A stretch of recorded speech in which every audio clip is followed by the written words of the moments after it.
pause. We're going to get the responses to 1,700 surveys from your customers. Let's see what they have to say. And sure enough, what we learned from the quantitative was that price was about number 5, like value was about number 5. It rose to the top when they blew the first 2 attributes. So if they got the first most important relative wrong, then of course price mattered. But if they got those right, price was very low in the consideration set for the customer. Now, I give you this example because this isn't just important in terms of improving your NPS score. This is about driving average ticket and volume and creating jobs for employees that are really rewarding. So it's not the type of thing that you take casually. Like, we really take this stuff seriously when we do it. And that's why we want to make it quantitative in terms of validating these things will make a difference. And you should see that. Your CFO should see that in the P&L months from now. Welcome to the Delighted Customers Podcast. I'm your host, Mark Slayton, and I'm so glad you're here. I empower leaders to turn indifferent customers into loyal fans. I talk to guests with a wide range of expertise who share meaningful insights and wisdom. We give you practical tips and proven frameworks and share ways to help you delight your customers. I've been doing some research on what's most important to business leaders, and I've heard 3 major themes. Number 1, their employees are burned out and feel overwhelmed. Number 2, they're concerned about customer retention. And number 3, they want to address customer friction, whether it's controllable or not, but they need actionable results. As a result, I've created the 120-day Quick Start, a 4-step program designed to go from current state assessment to specific strategies to get you actionable results in 120 days. If you want to make a quick impact, check out empoweredcx.com for more information. I'd love to talk to you. Well, I can't wait to start today's podcast episode on the Delighted Customer Podcast with a very, very special guest, Joe Wheeler. Joe is an international best-selling author, a technology innovator. He's a consultant, he's a speaker, and he's got a brand new book that I am so personally excited about. And we're going to get a chance to dive into that today with Joe. Joe, it's called Digital First Customer Experience, 7 Design Strategies from the World's Leading Brands. Joe, welcome to the show. Great. Well, it's great to be here. Thanks for having me. Well, everyone who got into customer experience and our world entered pretty much through a different path. So if you could just kind of give me like what you do, like the last couple of things you did right before, what's your story? And then what are you doing right now? Yeah. So this is a great question, Mark, because I grew up in, I think a lot of people in our business, in a family business. So my parents owned a banquet hall. I mean, honestly, since I was 12, I thought my first name was coffee or tea. So we really understood service at a granular level. From there, I went into sales and marketing roles and ended up at a great company called the Forum Corporation, where I worked for John Humphrey. John passed away, unfortunately, about a year ago. And that's when I met Sean Smith, and he and I co-wrote a book you're familiar with called Managing the Customer Experience. And Mark, honestly, I don't think Sean and I really understood the impact that book would have. But, we introduced things like the concept of a branded customer experience and touchline mapping and things like that you and I think of as journey mapping and things like that. So, yes. And then later I founded a company called the Service Profit Chain Institute with Jim Heskett and Earl Sasser. We collaborated to write the Ownership Quotient in 2008. And then I built some software, as you know, CX Workout, ended up selling that asset. And that's when after that, I launched CX Digital, which is a subsidiary of the Service Profit Chain Institute. And our focus is really helping companies embrace what I've called this digital tsunami and take advantage of it, as opposed to react to it or adapt to it. And we're working closely with some great partners to do that. Well, thanks for the run up. And I knew about you before I knew you and before we met, because I knew about the Service Profit Chain book and the Value Profit Chain book. And if you're not familiar, and you're in the CX world, even if you're not, great resource to have. Service profit chain, and you can correct me if I butcher this, but essentially it says, anchor the vision or the strategy of the organization and what the purpose is to, there's a chain from there to the employee experience, and then how satisfied and loyal those employees are, to directly linking to the customer experience. Again, the same thing, loyalty, satisfaction there, and they're directly correlated, and all of that to business outcomes like revenue and profitability. Is that pretty much on target? Hit it right on the head. And it's funny, Mark, because some people might think, boy, that's a bit dated. I'll tell you, it's the most important thing that's driving Starbucks' reinvention plan. They call it the Thrive Initiative. And if you look at it, as I put a diagram in the book, it looks a lot like the service profit chain. All right, now don't steal my thunder yet. Okay. I'm going to talk about the book, and I'm going to talk about Starbucks. And that's one of the things I just talked to you about. I don't know how you did it, but I love about the book is that you use real companies and real illustrations and stories that are current. Yeah. And the part that I was a little surprised about is how you got some of this information. But as a reader, it's fun, and don't worry about how he got it. It's all legal. But he's going to tell you how he got some of it, which is really interesting. Going back to kind of the room where it happened, if you go back to Hamilton, and where he got the information from. But let me talk about going back to that service profit chain, because I'm sure the work there is interwoven into what's behind this book. And was it Len Schlesinger, Haskett, and who was the third? Earl Sasser. Earl Sasser, who were Harvard folks and professors, and you connected with them to go into business with them following that book. But I was interested in how and why you think that is relevant today. Yeah, well, I guess, great question. I mean, I guess I'd have a couple of reactions. One is, I think I was just reading an article in the LA Times today about controversy around, our chatbots replacing people, and it had this headline of, "We won't be replaced by Alexa." And so I do think there's real controversy around technology and how it works with frontline staff, especially. But, the case studies in our book, one thing that really runs across all of them is how committed even the most technology-focused people, or companies, I should say, Mark, are wildly committed to human-centered design. So, and we have an example in what we were just talking about of organizations that kind of drove past the experience of frontline employees at their peril to design digital first strategies that they thought would really exceed expectations. So, many years ago, when Sean Smith and I wrote Managing the Customer Experience, Jeff Bezos said to us, well, if you think in the service industry, people are important. In my business, it's twice as much because you have less time to interact with customers. So I think today, how you understand the role of frontline employees to create emotional, high attachment experience with customers is as important as it was when Jim and Earl and Len first wrote that first Harvard Business School article, which I'm going to suspect was 1995.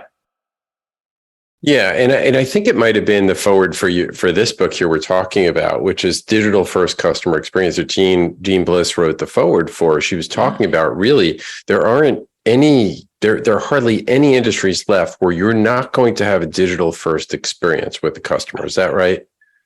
Right. And in fact, one of our cases, Mark, is Lemonade. And Lemonade is a very mobile first, completely digital experience. They have really built a powerful front end with AI Maya that literally sells you an insurance policy in less than 90 seconds. Now, at some point, you might have to put in a claim.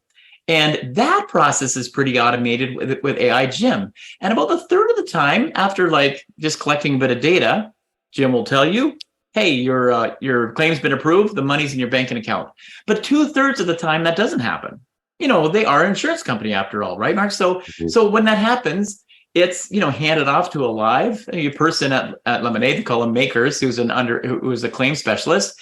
But when they pick up that customer in a warm transfer, they understand so much because, that bot has collected a whole bunch of data and they're able to create a great experience for them. So yeah, I mean, what we're facing today, even though the point is digital first, because often people will interact with your brand through a digital channel of some sort to begin with, it doesn't mean people second.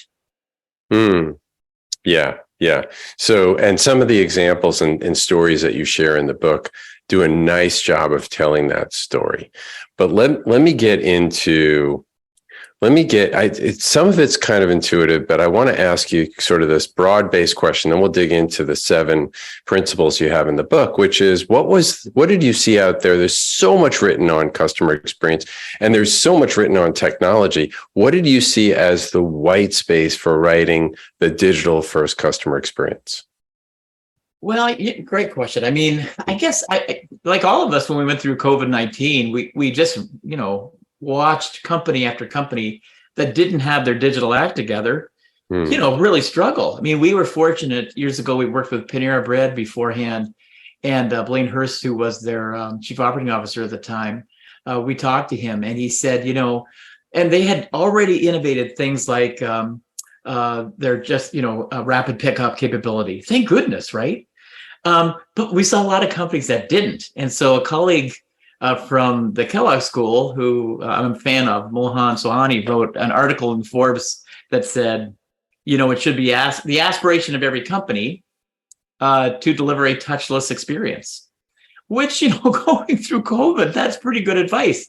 But, at the same time, I probably opened every presentation on customer experience by quoting Charlotte Beers. And she said, the truth is what makes a brand powerful is the emotional involvement of customers.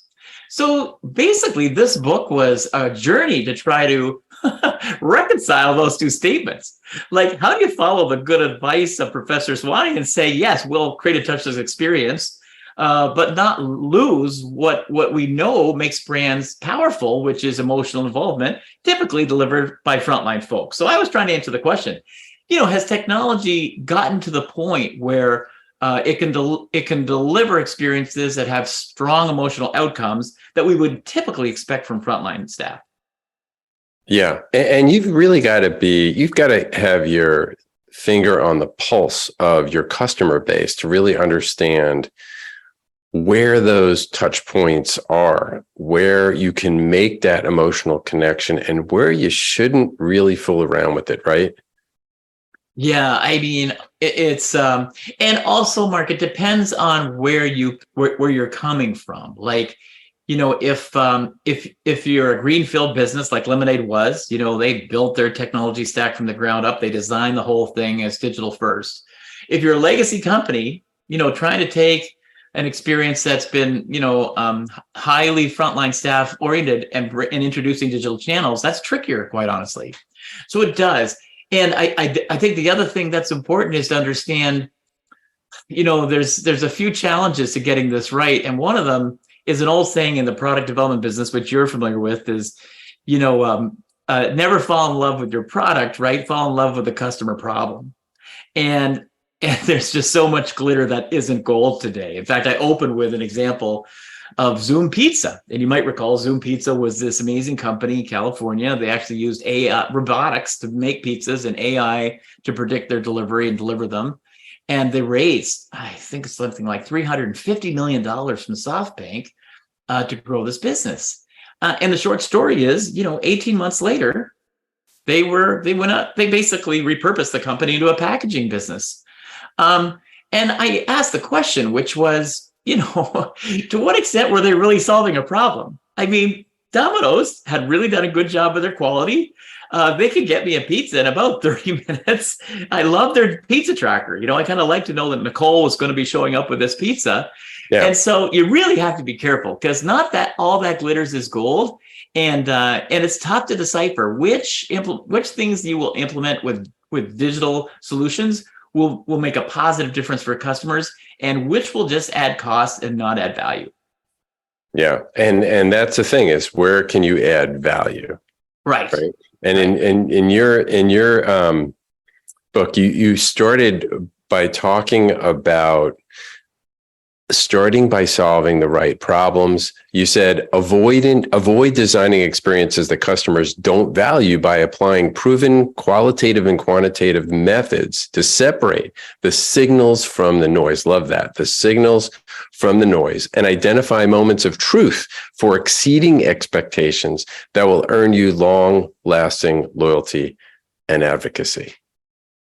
Yeah, well, one thing I've because I've been at this for a while, Mark, one thing that I've come to learn is that there are always typically some set of loyalty drivers that a given segment of customers, if you could really reveal them from the customer back, will be predictive of loyalty and predictive of advocacy. And you just have to be patient. Like if you can do the research, and again, this isn't displacing test and learn and agile technologies to constantly improve. But at some level, when you're trying to really make a big change, if you can use qualitative and quantitative research to get at those drivers and then understand the moments of truth that influence those drivers statistically, like in rank order, I've never not seen those business cases produce terrific results. But I'll say one last thing is you got to be careful, because especially when you're working with executives who are,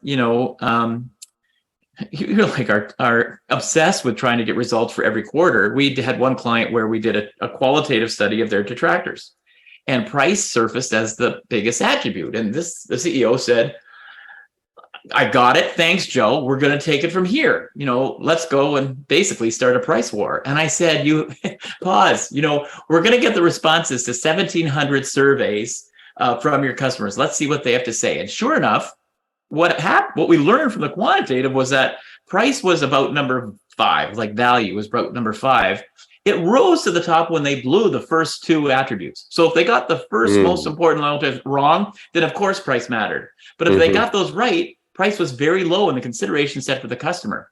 Now, I give you this example because this isn't just important in terms of improving your NPS score. This is about driving average ticket and volume and creating jobs for employees that are really rewarding. So it's not the type of thing that you take casually. Like we really take this stuff seriously when we do it. And that's why we want to make it quantitative in terms of validating these things will make a difference. And you should see that. Your CFO should see that in the P&L months from now. I just want to affirm what you just said by sharing a story inside the bank that I work. We had just that I work for. We had just set up our VOC platform, and the head of treasury management was interested in us helping do a study, and the study was onboarding.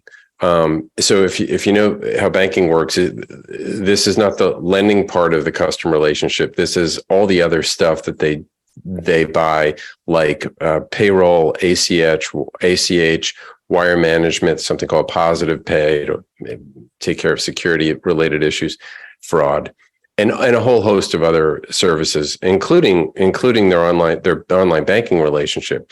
His issue was that he had heard from some customers some complaints and also employees about the amount of documentation for new clients for onboarding. And he's like, Mark, I want you to go get the data so that we can get the support we need from the C-suite to automate, simplify, et cetera. And we did the research, and basically what we found was, there's a lot of friction, and we expect it. And it's not a big deal because it only happens once. We understand you need to collect all that information. It stinks, but from our standpoint, it was not worth pulling on that lever. Does that make sense? Yeah. And, there are things in experience sometimes you can't avoid. Like when Richard Chase from USC had a great principle called get the bad news over early. Like if there are things in experience because of regulatory reasons, you simply can't take it out. Just get it over early and move on. Don't let it be the last thing in the experience. Yeah, exactly. So I love that. Like focus the signals from the noise, right? Spend the time figuring out, and what are those drivers, as you said. So you talk about the new 3 C's as convergence, competition and culture. And I'd like you to drill down on that. But before you do, let me just introduce the 7 design strategies in the book, okay? Because they're all fantastic, and you'll want to go and take a look at this on your own. We're gonna dive into at least one of them, the Starbucks story. But they are achieve emotional peak across channels, finishing strong. 2, create a personalization flywheel to grow customer engagement. 3, strengthen customer commitment by providing choice and control. 4, foster ownership through customer community and co-creation. 5, inspire rituals that create shared meaning. And I put in parentheses versus habits. And then 7, empower customers through immersive experiences. Link digital assets to leverage value over cost. Right. So those are the 7. But before we get to those, you open early on in the book when you talk about the 3 C's: convergence, competition, and culture. Tell us more about those. Well, all of us know about culture. Like with all the last 2-3 years in terms of social justice and what we all learned from the Great Resignation. I mean, retailers are still struggling, and restaurant owners are still struggling to staff. So there's a whole piece around that. But the other piece around culture is really what's happening with climate change. I mean, 2 nights ago, I was watching the news, and like most of Canada is on fire. I mean, it's just terrible as we're all facing. And this is what California and you folks have experienced. So one about culture is you can't not pay attention to these things. I mean, there are emerging disclosure requirements for ESG that will make every person designing customer experiences today really need to understand the end-to-end life story of their products, including how to reclaim packaging and all those types of things. Some industries are more impacted that right now than others, but understanding kind of, the culture piece that's driving this a big deal. The second one is obviously around technology and convergence. And I talk about 5 converging technologies from artificial intelligence and machine learning, really conversational AI, the way I describe it, and then application networks, edge-based computing, etc. And all of these 5 are really going to be impacted when 6G is fully deployed. Now, 6G won't be here for a while. The best advice I got from people in the know is it's still probably kind of later in this decade when it's fully operational. But Mark, here's a question. So how much faster do you think 6G will be over 5G? I read the book, so it's not fair, but I will tell you it's hard to fathom what you wrote.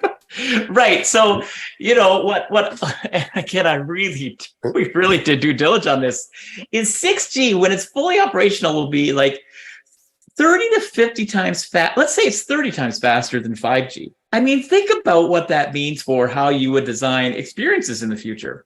So that's not happening tomorrow as we all watch, the hourglass timers turn as we download videos and things like that. But it is coming. And when it comes, because what makes 6G more challenging not more challenging, but different than 5G is there's just changes that have to happen at the network level that'll take a while. But they're testing it. AT&T is testing it. That's public knowledge in Austin right now. And for all your listeners who are interested in learning more about this, Mark, I will send you an article that anyone who cares about this topic should read about the future of 6G and what it means for lots of different things. And then the last thing is competition. And I'll just briefly say the thing that to me is most interesting about competition, and it's featured in that 7th design strategy about Amazon called Link Digital Assets to Leverage Value Over Cost. I learned a lot from Dave Rogers, who wrote the digital transformation playbook. He has a new book coming out called The Roadmap. And what he taught me was how important it is to start to compete on both a value proposition, but also a value network that makes it hard to imitate. And his example, one we can all relate to, is Netflix. And what made Netflix outperform Blockbuster at the end of the day wasn't just the value proposition, because Blockbuster actually tried to replicate it, as you know, was that they had invested and built a network that just could not be copied. And so I use Amazon as a case study for this because there's very few companies with the ecosystem that Amazon has. But also, when you look at how they link digital assets and data to create a value proposition and a value network that will be very tough to imitate by any competitor, that's something that any one of your listeners that are working on designing customer experiences might want to pay attention to, because you don't have to be Amazon to figure this out. We all have data, and there is a way to link your digital assets in a way that can make a pretty compelling story competitively. Well, thanks for going over the 3Cs. I think it's fascinating. And when you dive into the 6G thing, it's kind of mind blowing to think about what's coming and all the things that need to change in between now and then, but how it could affect, it's going to affect everybody. Yeah, an executive from VMware I quoted in the book said, technology will become like air. Like, what's the impact to society? It's way bigger than you and I, right? Yeah. So let's pick, if it's okay, I want to pick a couple of these to drill down on.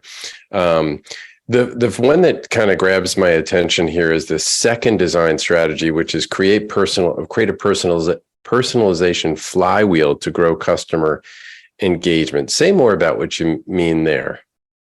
Well, Mark, when we looked at, because personalization is, it's not a new idea. Most brands are personalizing to some degree. You can't log on to your favorite website or store and not have it make a recommendation, Mm-hmm. And I guess the question became like, what's next in personalization? And so when we looked at companies who are kind of well known for this, like the Netflixes of the world, the one that just stood out, like just head and shoulders, was Spotify. And Spotify to me is really remarkable because what they think about personalization is different than lots of other companies, in that they see it as more about relevance. Like their head of R&D says, our focus, of course they're going to recommend your favorites, right? So if I'm a big Frank Sinatra fan, of course I might get a Tony Bennett recommendation, but they're also going to push me a bit. They're going to understand, their machine learning is designed to study your behavior.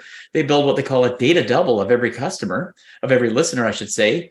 And from that data double, they use, neural nets and large machine learning capabilities to suggest things that might push me a little bit in a positive way, because their goal is to create what they call a healthy content diet. Now, that makes a lot of sense for Spotify, because their goal isn't just on the music front. They talked about their audio strategy. And so they've introduced podcasts, obviously. In fact, they're the largest podcast distributor in the world, and of audiobooks. So, think about this. You can have a single customer interface to 500 million listeners. And with the same front end on my mobile phone, I could download Joe Wheeler's audiobook. I could listen to Fred Reichheld's podcast, and I could play this podcast. But, to me, that's remarkable. Same front end. I don't have to learn something different, but the back ends are all quite different. They call it the Spotify machine. And this runs through what they call a discoverability personalization engine that, honestly, one of the things that I did, and when I wrote this bookmark, I got feedback from about a dozen people who I used Agile to write the book. So I would write a draft, I'd send it out to these dozen people, they'd get back to me.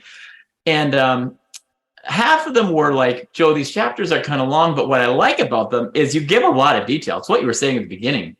And so there is a lot of detail, because I always found when I read these books, sometimes I left kind of unsatisfied. It was like a good case, but I could have read that in Forbes. I want to know the heart of the matter.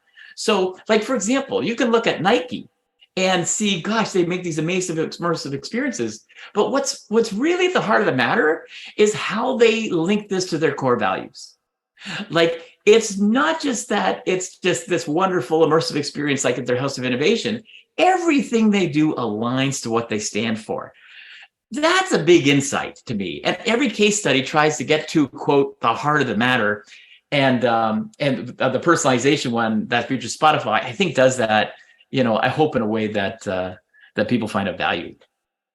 Well, awesome. Somehow you managed to get Lemonade, Spotify, VMware already mentioned, and even Nike. You even got Nike in there. But I want to double click on Nike if I could, because Sure.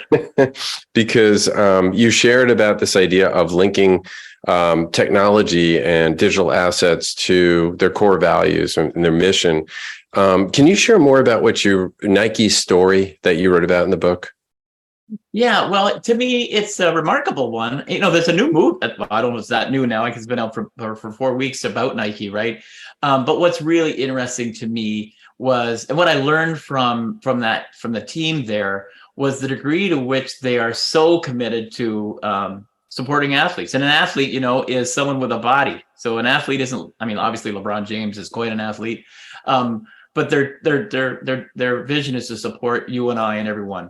And so what I guess I say three things. One is, what's powerful is not just how they combine technology very cleverly to build immersive experiences. They understand both the front end and the back end. One of the things I say in the book is, in digital first design, the back end is the front end. So you might be dazzled by a great front end, but it only exists because they figured out how this will run operationally before they pulled the trigger. Secondly, your experience at a Nike House of Innovation in New York, once you kind of scan your mobile device, Mark, will be different than mine. So think about that. When was the last time you went through a retail experience that was curated for you automatically from any of the Nike mobile apps? To me, that's pretty remarkable. So one of the things they learned was people love mannequins. They love to be able to, but they get frustrated because they can't find the stuff. So you scan a mannequin at the House of Innovation, and up comes all the products that you see on it. And then you can pick the ones you'd like to try on. And basically you get an alert that says, hey, those will be waiting, and you've been assigned to this change room, and here's when it'll be ready. And so to me, this is pretty powerful technology, right? But what's cool about it is that now once I get into the change room, I can change it. If I love yoga, I can have a yoga setting. Because why? They found out that their customers love taking selfies of themselves trying on Nike stuff. And so they wanted to give them backgrounds that are relevant to them. So you see, to me, this is a company that, I always say to my kids, pay attention to what you pay attention to. Mm-hmm. To me, they are designing an experience that is wildly focused on their customer and how their customers wants to shop versus what they want to sell them. And the last thing I'll say about Nike, since you brought it up, was the thing that I also found to be very remarkable is just how they're if you haven't read, this is their 50th anniversary, and John Donahoe, their CEO, talks a little bit about their race to zero, their zero, their ESG capabilities, and that document. Every company should read what Nike's done there in terms of their commitment to overachieving. All of the companies in the case studies are overachieving their ESG targets, and Nike's report on that is just a remarkable report. And really fascinating way to think about the experience and wowing customers and taking snapshots. I don't take snapshots of myself trying on sneakers. I try to be as non-discriminate as possible doing that. But it makes a lot of sense that people do imagine themselves. And I could just see that, creating an emotional connection with their customers. Well, and they're very co-creation matters a lot. So they've entered the world of the metaverse and the NFTs. I just wrote about this in a LinkedIn article or a LinkedIn blog about it. But at the same time, they use technology in a way that's of high value to customers. So one of the things that it's hard to do is get a great fit. Well, they've created the Nike app that basically you stand with your socks on, you take a picture of your feet, and it actually creates a better shoe size for you than the old traditional way. And then when you shop online, it's only giving you examples of sizes that would fit you that are in stock. So clever things like that. But I mean, honestly, this combination of technology, personalization, and brand alignment, there's not too many companies that you would find do a better job of that than Nike. Great story. Great story. All right, let's land the plane talking about Starbucks and what's going on largely around the employee experience that's impacting the customer experience. So tell, and that particular one I think hits on inspire rituals that create shared meaning. And I say in my own notes there versus habits, because you delineate the two in the book. Talk about the Starbucks. What's going on there? How, they were in a bit of trouble there for a while there. So to tell that story, that dramatic story, and what's going on now, what Howard Schultz is doing. Well, as everyone knows, Howard came back in the business several months ago to launch what they call their reinvention plan. And Starbucks, like lots of other companies, are suffering from this as well in terms of unanticipating the kind of demand digital first strategies would have on frontline employees. So, what the company went through post COVID is people coming back into stores, kind of like crazy. And the combination of the mobile app, which they launched, I guess, back in 2016, 2017, what they call their digital flywheel, like the growth in orders from mobile ordering, plus what happened to Starbucks is product mix change, Mark, so that they went from about 80% of the mix being hot beverages to, I think, almost 80% being cold beverages. Now, anyone who's been to a Starbucks knows that the cappuccino machine is right front and center. And so making a Frappuccino is a whole different process, and one that is just obviously they weren't set up for. And so this created a perfect storm. So baristas, could not keep up with the demand for these beverages. And as Howard Schultz said when he came back in the business, our customer has changed a bit. So, I remember I tell the story in the book about meeting Bobby Flay. It's pretty exciting to meet him in a store in the Lower East Side. And he and I talked for a little bit, and I got a selfie with Mr. Flay. And I would sit there, like I'm sure you have too, Mark, to be able to just work on a presentation or meet. But, customers were also coming in for rapid pickup and things like that. So now what Starbucks has done is they've hired a new CEO, and they basically launched what they call their Thrive Initiative, $1 billion spent in terms of improving the employee experience. They've launched an employee lifetime value calculator, so they're applying lifetime value to their partners as they call them, and they've launched a partner innovation center. So they've really stepped up. I mean, I go through all the detail in terms of what they've done to address the employee experience, and they're very committed to it. They're introducing a new system. This is public knowledge, called the Siren system. And what's exciting about that, Mark, is it takes what would have taken the process for making a Frappuccino they've cut that time down to about 2/3. I mean, that's a big deal. And of course, now there's stores now that talk about, very purpose-driven stores, some that are high volume kind of pickup. They're actually partnered. They've done some pilots with Amazon's just walk out technology to be able to kind of order and then pick up and go. So they're appealing to both types of customers. You and I like to stay in a Starbucks and have conversations, and for customers that are, there to pick up their latte and a fresh bakery product and to go. And at the end of the day, though, what they know matters more than anything else is that partner experience and how they regain the trust, regain the respect, and start to kind of scale out this $1 billion investment to make the employee experience just better, and to be kind of think mindful about capacity and how they manage capacity and demand, and how the partner makes that experience come to life for customers, which doesn't change. Yeah. So I love the list of things that they came up with to enhance the employee experience. I mean, clearly, they were having a lot of trouble to the point where at Starbucks, unions were beginning to form. Yeah, I mean, to keep in perspective, I still think it's like about less than 1% of the U.S. stores, but still, yeah. I mean, here's the thing, and they were quick to react, and it's a little controversial. I mean, I think Mr. Schultz was invited to speak to Congress. I think Bernie Sanders had a point of view about this, but I stay out of the politics of this stuff, Mark, because what I care about is, I think, the same thing you care about, which is what's the learning. I guess my point is, if Starbucks can miscalculate this, any company can. Mm-hmm. These are the people that taught us about employee experience. They called their employees partners. They gave them full healthcare benefits for part-time employees. They introduced university-sponsored education. Think about this for a half a minute. They're the highest paying retailer in America. Maybe not as high as Costco. I could be wrong, but they hit $17 an hour far before anyone else did. they dealt with this. So it's like, that's why I say at the beginning, digital promise or peril, right? I mean, I don't want to make anyone afraid to embrace digital channels and to embrace digital experience. But I do think we want to have some humility and really think through carefully. Are we solving problems customers would really care about and be willing to pay for? You got to answer that question before you go too hog wild in technology that may or may not either create great customer advocates or do the exact opposite.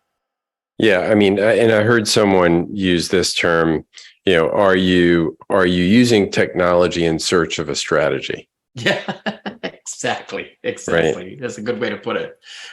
If I had to think about one nugget, one single nugget from your book to take away, would that be it? Would it be understand what matters, understand the loyalty drivers, and fix those when it comes to applying digital to your customer experience? That's a great question. Let me give you a thoughtful response, Mark. I think, I think that's right. I mean, honestly, I think there's so many insights. There's 10 of them that I wrote kind of in a summary from all the research into these companies. And one of them is this notion of, I said it before, is the back office is the front office. But the thing that is just not obvious, and it's worth us spending just a couple minutes on, is if you get this right, the rewards are massive. And what I mean by that is, it might not hold for every business, but that's why I call that chapter, create a personalization flywheel that grows customer engagement. The thing about digital is digital can serve hundreds of thousands and millions of customers. Do you know what I mean?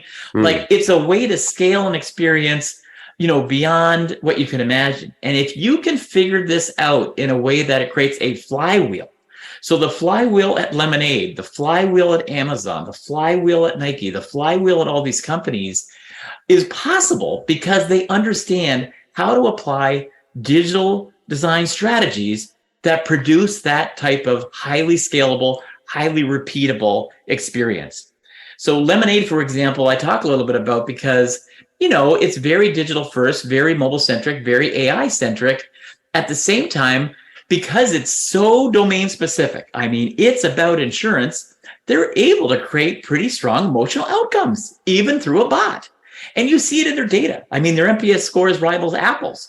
And I said to someone the other day, if you content coded the customer testimonials from Lemonade, the word that would pop to the top is love. And Mark, these are people talking to a bot. Yeah. So listen, I just think we need to understand this. I'm not saying, this is the right way for every company, but I do think if there is a flywheel business opportunity in your business, understanding this could really be rewarding to companies. Yeah. I know that you are friends with, and I saw the testimonial in the front of your book from Joe Pine, who wrote, this idea of mass customization. And he's come out with this new term called customering, meaning there are no more markets, there are no more market segments, there are unique customers. And really, it speaks to what you're talking about here, which is the experience is very individualized. And if you can scale it and still make it personal, not just personal, but how can you see? Here's the thing. I'm gonna pull this out and as a gem from you, right? Not just personalize it, but make it an emotional connection for the customer. Right. Which Nike does when someone's taking a photograph of themselves trying on shoes, when the background changes and they can make believe they're on a basketball court or a volleyball court or pickleball court nowadays. Right. And Starbucks can do it with using technology for the pickup part of it, and even building out stores that are just pickup stores. There's no seating in them. Yeah. Because that's all that customer, that's a wow for that customer. If I can just get in, get out, get what I need. Right. And so emotional outcomes like, delight and empathy and things like that can be delivered by both people and technology. And the trick is, how do you land on the right mix? What I tried to do with this book was help you think through, how would you assemble the mix of human, digital, and logistical interactions that would really meet the customer in their hour of need, exceed expectations on those loyalty drivers drive your business case, and can be scaled in a way that you can scale economically. And it's just how we do this design work in 2023 is just very different than how we did it even 5 years ago because of that. All right. Well, absolutely fascinating. Love the conversation. You must buy the book, even if you're not a CX professional. You must get the book. Let me just say the name of it again. Digital First Customer Experience is the name of the book. And if we're gonna end with this question, which is a little bit more, speaking of personal, a little bit more personal in nature, which is what advice, and I ask all my guests this, what advice would you give your 20-year-old self? Yeah, so this is a great question. I would say, I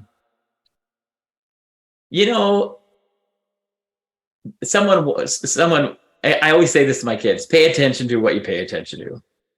So I think just being incredibly conscious and self-aware of what your motivations are, what your goals are, really matters. And at 20 years of age, you're still trying to, figure out what that looks like. But there are clues if you pay attention. And I was asked this by someone else at an interview I did this, what's the most important attribute for a leader? And my answer was the same, which is basically self-awareness, quite honestly. Because I think with self-awareness comes a whole lot of other good attributes, like being empathic, like understanding you don't know all the answers. And in fact, people especially closest to the customer will give you great advice on what they really care about. So I would just say, be conscious, pay attention to the things that you seem to pay attention to, and you probably won't go wrong. Excellent. Well, thank you so much. If listeners would like to connect with you some way, what's the best way for them to get in touch? Oh, well, they can visit the website, cxdigital.ai. That's probably the easiest way. And just send an email or pop me back a phone number. Happy to chat. Okay. And if someone's interested in you as a speaker for an event they have, you'd be available to do that? Yeah. In fact, there's a separate website for that, but they can reach us from the cxdigital.ai website too, Mark. Okay. And you are on LinkedIn? I am on LinkedIn a little bit too much these days, I think. All right. Well, thank you so much. Thanks for your contribution to our profession with this fantastic work of yours that I know took a while to put together. Well, can I share with you the stupidest question you can ask someone in Seattle? Please do. Is there a Starbucks near here? Yeah, I know there's one on Pike's Place. I know that. I think I asked that once when I was there, and the person said, "You're standing in one." Thanks, Mark. Great to chat with you. Thank you so much, Joe. Thanks for listening to the Delighted Customers podcast. I'd like to ask you a favor. If you have enjoyed this episode or any of my other ones, hit subscribe or follow. I've got a lot of other great guests that are coming up and a lot of other great content, and I don't want you to miss anything. You can find any links or references on the show in the show notes, and you can find those on my website at empoweredcx.com.